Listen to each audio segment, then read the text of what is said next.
परमात्मा की एक वाणी है कि मात पिता सुत स्त्री आलस बंधु कान और संत मिलन को जब चले ये अटका में आए और इनका अटकाया अटके नहीं। संत मिलन को जाए कह कबीर सो संत आवागमन नसाए। कहते हैं माता पिता बड़े हैं बच्चे छोटे हैं, उनका ज्ञान समझ में आ गया तो उनको माता पिता रोकते हैं जिनको ज्ञान नहीं कि खबरदार वहाँ जाता है, अपना काम नहीं करता, पढ़ता नहीं है, आश्रम में क्या तुझे खाने को मिल जाएगा। और जिनके माता पिता को ज्ञान समझ में आ गया, बच्चे बड़े हो गए, वो माता पिता को बाधा करते हैं, क्यों जाते हैं वहाँ पर, बड़े हो रास्ते में गिर जाओगे, पड़ जाओगे, क्या करोगे, घर पे भक्ति कर लो। या किसी की पत्नी बाधक बन जाती है, कोई बहका देती है दूसरी, ये तो बाबा बनेगा, तीसरे दिन जाओ सत्संग में, बच्चा न छोड़ देगा, तो वह वादा करती है तो नहीं जाएगा वहाँ पर, मैं अपने घर चली जाएंगी, फलान कर दूंगी, फांसी खा कर मर जाएंगी। अब ये किसी की पत्नी अगर चाहती है भक्ति करूं, वो शराबी को अभी आदमी हो या वैसे कोई ठेकेदार बना हो, वो उस पत्नी ने नहीं आने देता। तो परमात्मा कहते हैं माता पिता सुत स्त्री, या फिर आलस, अब फिर देखोगे तब इस सत्संग में नहीं चलते, फिर चलेंगे।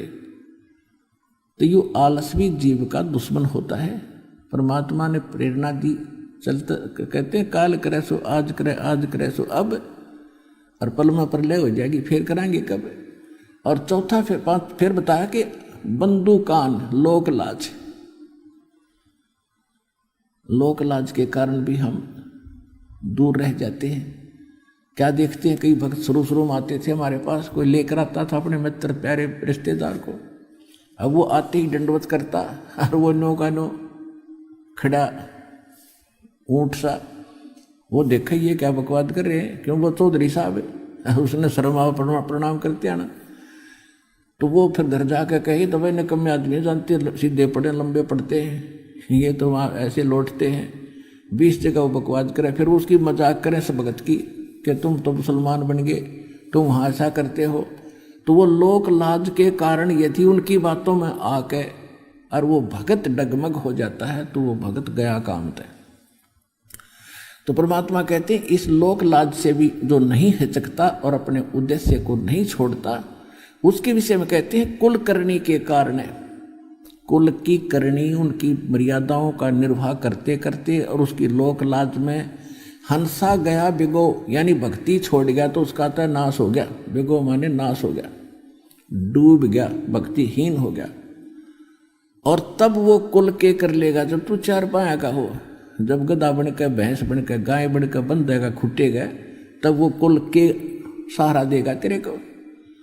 तो इन बातों को याद रखे, ये तो 2 दिन के लोक लाज, मृत्यु हुई और फिर पशु बने पाए तुम। तो फिर कहते हैं माता पिता सुत स्त्री आलस बंधु कान और संत मिलन को जब चला ये अटका में आए, इनका अटकाया अटके नहीं। और फिर संत मिलन को जाए कह कबीर सो संत आवागमन नसाए। एक भक्त कह रहा था,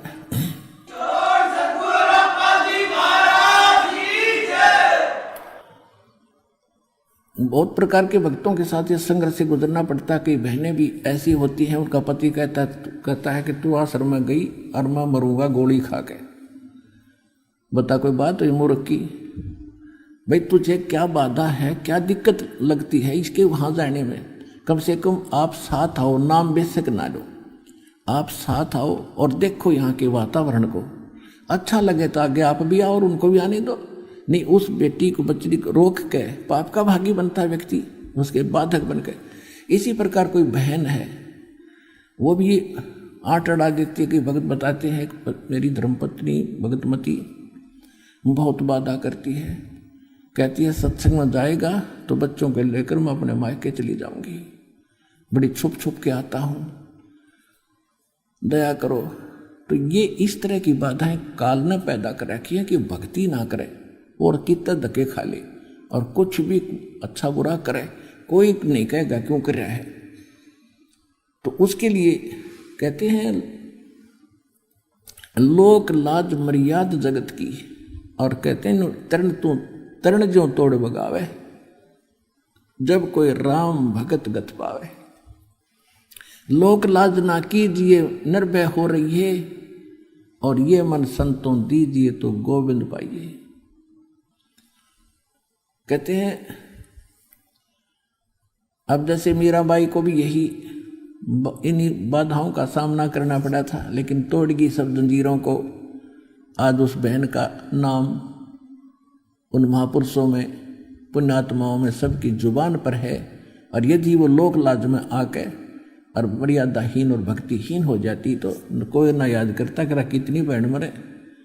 और जब तक ये पृथ्वी रहेगी मीराबाई का नाम रोशन रहेगा, क्योंकि उसने लोक लाज तोड़ के भगवान, संसार छोड़ के भगवान से जुड़ी और उसको तन मन धन से निभाया। इसी प्रकार जो भक्त भक्ति करेगा, इन बाधाओं से चीरता हुआ चलना पड़ेगा, परमात्मा आपके पल पल पर साथ देगा।